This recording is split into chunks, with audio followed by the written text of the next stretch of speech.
আসসালামু আলাইকুম। প্রিয় প্রিয় দর্শক, যে যেখান থেকে আমার ভিডিওটা রেগুলার দেখেন তাদের জন্য একটা আমার বার্তা।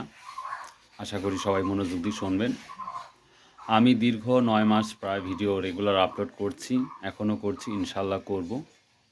তো আপনাদের অনেক সুযোগ সুবিধা দেওয়ার চেষ্টা করেছি, যে স্পেশালি অনেকেই বলেছেন যে ভাই আমার মোবাইল নাম্বারটা, যদি কোনো ব্যবসা করতে চায় তাহলে মোবাইল নাম্বারটা দিয়েন। বা অনেক বড় বড় ব্যবসায়িক শ্যামবাজার বলেন, ঠাকুরগাঁও বলেন, অনেকেই বলছেন যে ভাই কোনো বিশ্বস্ত যদি কোনো ব্যবসায়িক থাকে বা আপনার আশপাশে বা ভালো এরকম ব্যবসায়িকের নাম্বারগুলা দিন, তাদের সাথে আমরা আন্ডারস্ট্যান্ড করব। এটা কিন্তু বরাবর বলেছেন, সবসময় বলেন। তো আমিও চেষ্টা করেছি আপনাদের যেন বিজনেসটা ভালো হয়, সেই ক্ষেত্রে আমি নাম্বারটা দেওয়ার চেষ্টা করেছি। তো কালকে আমি 7-10-15 দিন আগে একটা নাম্বার দিয়েছিলাম। সেই নাম্বার নিয়ে অনেকটা ঝামেলা বা হেনস্থার শিকার হয়েছি আমি। তো কোনো ব্যবসায়িকের নাম্বার, আজ থেকে কোনো ব্যবসায়িকের নাম্বার বা কোনো পার্সোনাল কোনো ব্যক্তির নাম্বার আমি আর কখনো আমার আমি আর কখনো দেব না।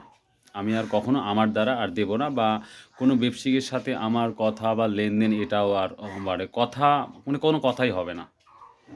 যদি কেউ কল দেন, হয়তো এতটুকু বলতে পারি যে আজ রসুনের দামটা কোথায় কত গেল এটা, বা পেঁয়াজের দাম কি, এছাড়া আমি আর কিছুই বলতে পারবো না, বা পারিও না, এক কথা পারবো না। কার সাথে ব্যবসা করবেন না করবেন সেটা সম্পূর্ণ আপনার ব্যাপার। কীভাবে মোবাইল নাম্বার জোগাবেন সেটাও সম্পূর্ণ আপনাদের ব্যাপার। এটাই আমার ছিল এই ভিডিওটা। সো অবশ্যই আপনারা এটা মনে রাখবেন। আমার কাছ থেকে আর কেউ নাম্বার চান, আমি কখনো আর নাম্বার দেব না, বা কোনো ব্যবসায়িকের সাথে আমার কোনো কথা আন্ডারস্ট্যান্ডিং আমি করার ইচ্ছা করছি না বা করবও না। হয়তোবা এতটুকু বলতে পারি, যদি কেউ কল দেন যে ভাই কোন দ্রব্যের কী দামটা, জাস্ট এতটুকুই আমি বলতে পারবো। আদারওয়াইজ যদি কেউ বলে যে ভালো একটি ব্যবসায়িকের নাম্বার দেন বা এটা দেন ওটা দেন, তাহলে আমি আর কখনোই দেব না। তো আপনারা ভালো থাকুন, সুস্থ থাকুন।